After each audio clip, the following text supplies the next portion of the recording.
Question number 1. If you could tell a member of the public who has no idea about the suffering you experience, how would you describe it? I would describe it as hell on earth. All the worst things that anybody could ever say to you, or the worst things you could ever feel, it's that feeling constantly.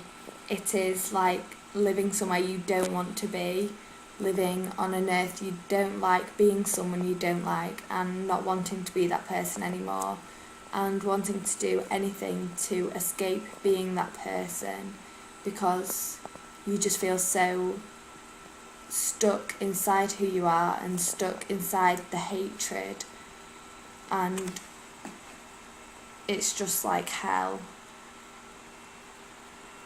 Question 2. What would be a good simile metaphor to describe the grip your eating disorder has on you?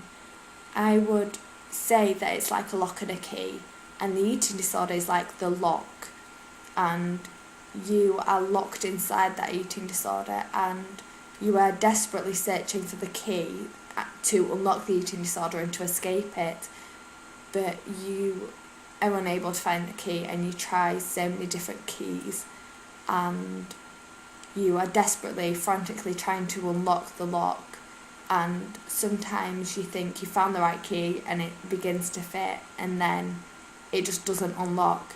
And so I'd say recovery is like finding that correct key and unlocking the lock of the eating disorder, and so unlocking the person inside and escaping from your eating disorder.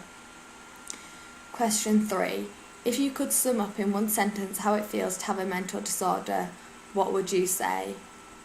I would say it feels terrifying, absolutely petrifying, because you are stuck, and it's awful because you are not in control of your own life, and you feel so unstable, so lost, so totally out of control. And with an eating disorder, often the one thing you want is control, and so it's terrifying, the fact that you have no control and you can't do anything about it. Question 4. What sort of things do you get told?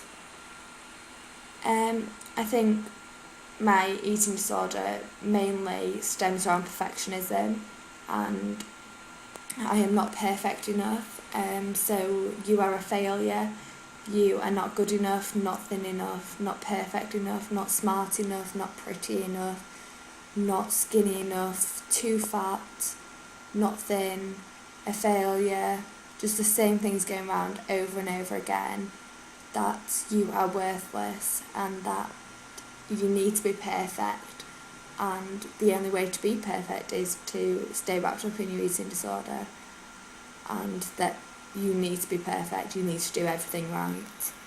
Question 5. What are the consequences for not complying with number 4? I'd say that not complying leads to further self-hatred, because if you're not complying, then you're not perfect.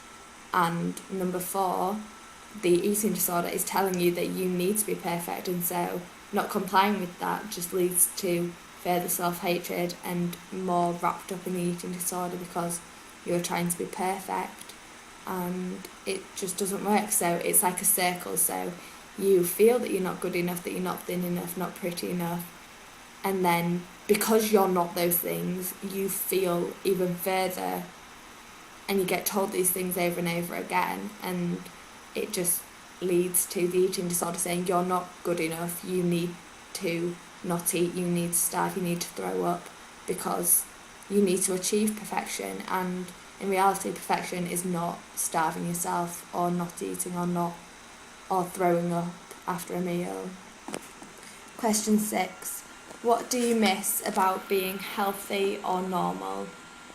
I'd say that the main thing I miss is friends. I have friends, but with an eating disorder you can't just go out, like you can't be bored at home and just think, oh, I want to go see my friends, or your friends invite you out and you can't go because what if they're eating? They'll see me, they'll see how fat I am, they'll see what a mess I am, they won't want to be friends with me, and you lose a lot of friends through your eating disorder, because you can't go out easily, you can't socialise, and so I think that would be the worst thing that you can lose, that I lost during the eating disorder, is friends and family and the love and support from them. Question 7. What have you noticed in yourself that has changed for the worse with your eating disorder?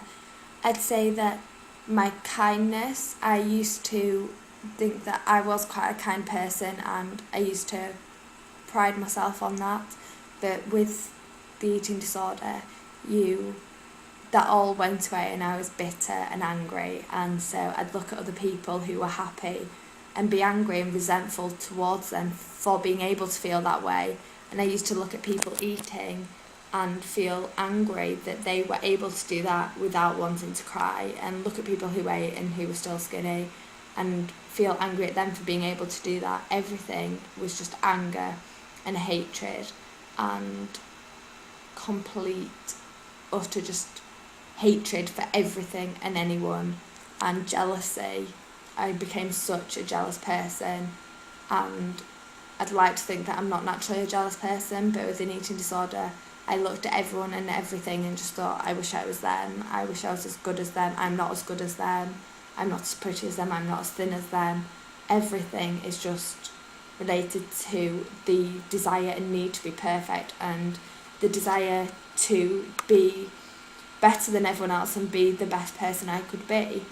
And it was like desperation. Like, I used to look at other people and see that they were what I would say was perfect, which nobody's perfect, but I used to look at them and think that I want to be them. It's complete utter jealousy, and it's just awful because sometimes they're meant to be your friends and you feel hatred towards them because of how jealous you are. And I think that's probably the worst thing that I lost or became during my eating disorder. I think I've covered everything there. So yeah, I'm gonna stop now.